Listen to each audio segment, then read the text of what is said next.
Hello, everyone. Ron here from L.T.L Tutoring Central. I hope you're doing well. Today, I'm talking about tips for listening well. And listening is such an important study strategy. So sometimes it's overlooked because we think more of the reading part, the taking notes and writing and attending classes, hopefully. But the listening, sometimes it gets forgotten, and it's really an important part of learning, being able to listen and understand, comprehend what the teacher or professor is saying, or other students as well when they're giving presentations. Or if you're watching videos or listening to podcasts, you need to extract information from there. So, one thing to remember is that uh, listening is not just hearing. You can be in a classroom and you're hearing the voice, but you're not really listening. You're not really focusing or paying attention. So when I say listening, I mean actually listening carefully and understanding what's going on around you. So I want you to think about the milk container error. This is an old idea where students sometimes believe they just need to show up to class and the teacher or professor will teach them. That's just not true. Hopefully, you have good teachers and good professors. Some are better than others, obviously. Some are a good fit with some students, and some with different students. But you're the primary component. I've tried to make that clear in all of my videos. You are the one who wants the learning, needs the learning. So you have to extract it and you have to do your best to help the teachers provide you with that learning as much as possible. So the milk container idea is that you just show up and the teacher fills you up with information.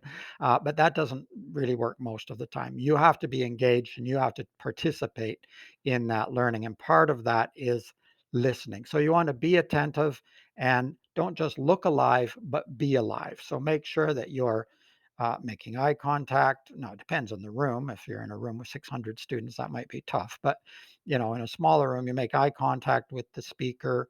You ensure that the teacher knows that you're listening and acknowledging what he or she is saying.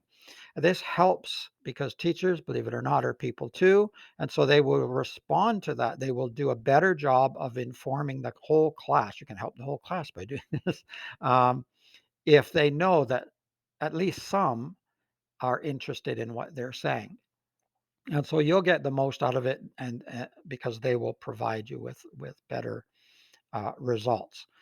Help the teachers know you care, so they care. Be open as well. When you go in, be open to new ideas. Don't think that you already know everything about the topic, even if you do know a lot about the topic. Uh, Listen to the speaker first. You can come up with questions for later. You can jot them down as you're taking notes, um, but also be prepared to change your mind or at least be open to new ideas.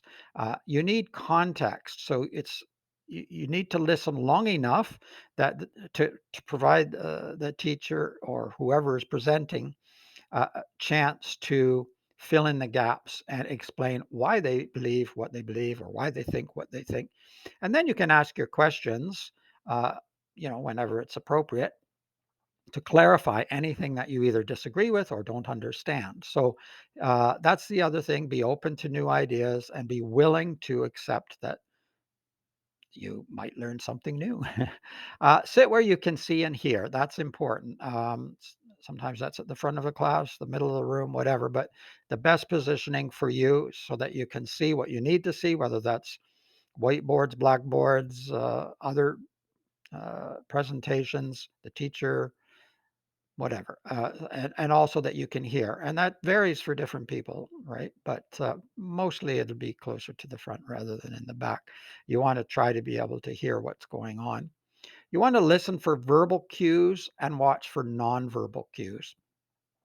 So, different teachers have different methods of presenting, of course, but some of the most common ones are repetition. That's a verbal clue that something is important. So, if they're repeating the same point several times, that is probably worth noting. It's probably worth writing down. It's likely because the teacher sees that point as important. So, you probably should as well. If the teacher is slowing down and speaking very carefully, uh, that's often a signal that this is an important piece of information, unless they're having a memory lapse, perhaps. But that's often an indicator. Um, so you don't want to forget that, right? Speaking more loudly can also be an indicator because the teacher's driving this point home to you. He or she is presenting it in a louder voice because they feel it's a more important piece of information. Now, that doesn't mean you only pay attention to the loud bits and ignore the soft bits, because the soft bits might be filling in the the gaps in between, so transitioning, and that can be important too. But definitely, it might be something to note when they're speaking more loudly. There can be literal verbal cues, such as saying, "Here is the clincher." I had a teacher who used to do that, and she also used to smash the chalk on the board. It was a math teacher, actually, and you knew that this, at least according to her, was a very important piece of information. So pay attention to that, or if they obviously say this is important. But it's surprising how often a teacher will say this is important, and 80% of the class doesn't take a note. Take a note of it. If they say this is important, it probably is important. If later you discover, hmm, that's strange, it wasn't so important. It never showed up on a quiz or a test. It doesn't seem to help me. Well, at least you had the note in case it was. You don't want to note everything. Now, this is all about listening, but I touching on notes here a little bit because when you're listening, you're often noting as well. You want to listen long enough to know what to note. Because just like when you're reading, and I've done videos and blogs about this, um, you don't want to note everything. You don't want to rewrite the whole textbook or the whole novel.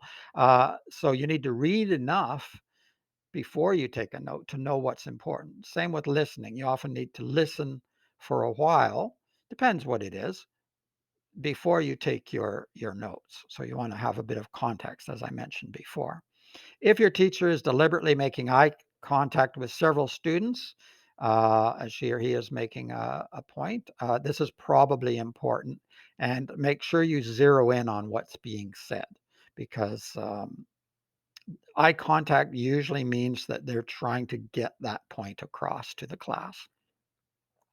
Um, if your teacher is gesturing dramatically, well, like I mentioned, my ninth grade teacher used to smash the chalk on the board, but that's also probably important, unless they're just relaying what they did on the weekend, which is not important, and you don't need to know that. I don't think.